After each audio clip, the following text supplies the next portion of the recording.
मध्य प्रदेश के मंदसौर जिले का एक छोटा सा कस्बा भवानीपुर। दिसंबर की रातें वहां इतनी ठंडी होती हैं कि सांस भी धुएं की तरह दिखती है। सड़कें सुनसान और गलियों में बस कुत्तों के भौंकने की आवाजें। ऐसी ही एक रात शहर के मशहूर व्यापारी विनोद बंसल अपने आलीशान बंगले की बालकनी में चुपचाप बैठे थे। सामने गर्म सूप रखा था, लेकिन उन्होंने हाथ नहीं लगाया।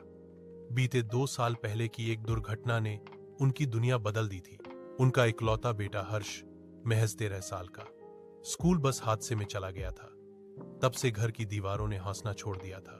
पत्नी रेखा बंसल दिन भर पूजा करती और रात को तकिए में मुंह छिपाकर रोती। बाहर से सब कुछ परफेक्ट था, पैसा, बंगला, शोहरत, पर भीतर सिर्फ खालीपन। रात करीब 10 बजे दरवाजे पर धीमी सी दस्तक हुई। विनोद ने सोचा शायद चौकीदार होगा, लेकिन जब गेट खुला तो सामने एक दुबला पतला लड़का, उम्र लगभग 11 साल, कपड़ों पर धूल, आंखों में अजीब सी चमक। साहब, थोड़ा खाना मिल जाएगा? आवाज कांप रही थी, लेकिन ईमानदार थी। रेखा अंदर से आई, लड़के को देखा और बिना कुछ कहे रसोई में चली गई। गर्म रोटियां, आलू की सब्जी और थोड़ा दूध लेकर आई। लड़का पहले झिझका, फिर ऐसे खाने लगा जैसे जाने कितने दिन से भूखा हो। विनोद दूर से देख रहे थे। हर निवाले के साथ उनका दिल कुछ पिघल रहा था।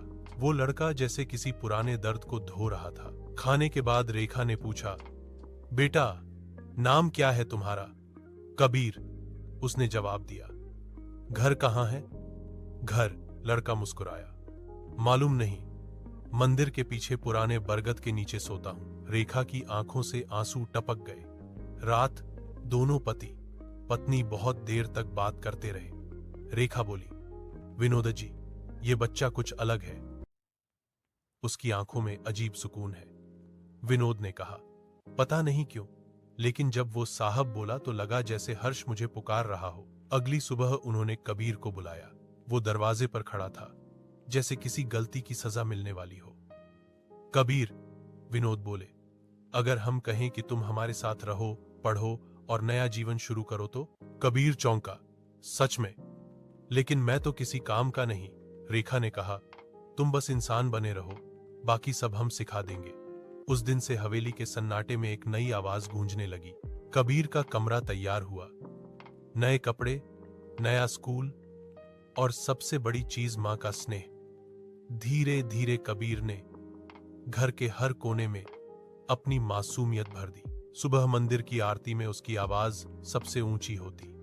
रेखा फिर से मुस्कुराने लगी। विनोद को लगा जैसे हर्ष फिर से घर लौट आया हो। लेकिन एक चीज अजीब थी।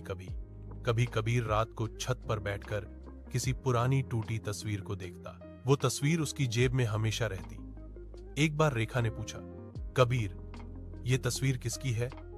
कबीर बोला, मां की होगी शायद, पर चेहरा धुंधला है, याद नहीं।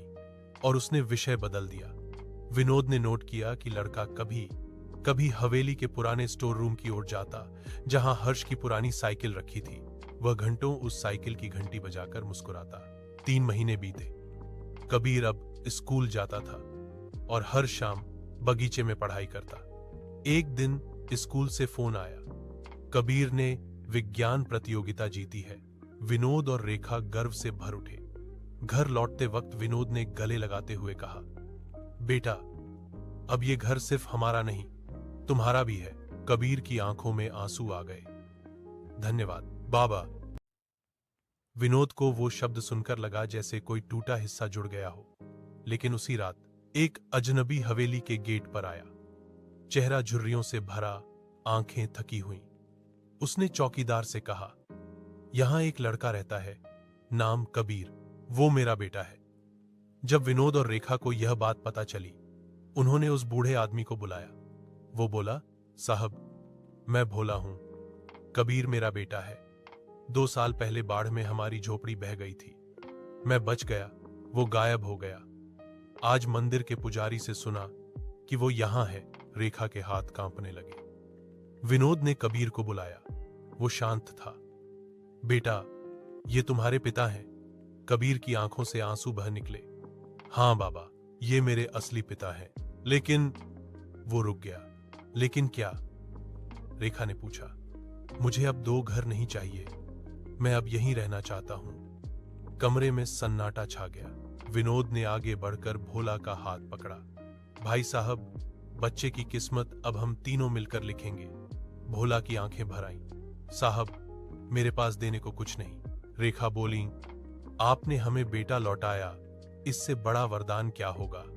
कानूनी प्रक्रिया शुरू हुई। सहमति से विनोद और रेखा को कबीर का संयुक्त अभिभावकत्व मिल गया। बीतते गए। कबीर ने 10वीं में टॉप किया। एक दिन उसने अपनी पुरानी धुंधली तस्वीर निकाली और विनोद को दी। अब उस पर नए अक्षरों में लिखा था, मां रेखा, बाबा विनोद और पिता भोला, मेरे 3 देवता। रेखा की आंखों से आंसू झर गए। विनोद ने तस्वीर सीने से लगाई। अब हमारी तस्वीर पूरी हो गई। उसी शाम हवेली में पहली बार हर्ष के कमरे का दीपक जलाया गया। रेखा बोली, कबीर ने हमारे बेटे की कमी नहीं भरी, उसने हमें जीना सिखाया। और कबीर अब डॉक्टर बनने का सपना देख रहा था। वह कहता, जिस तरह किसी ने मेरी भूख मिटाई, मैं किसी की सांसें लौटाऊंगा।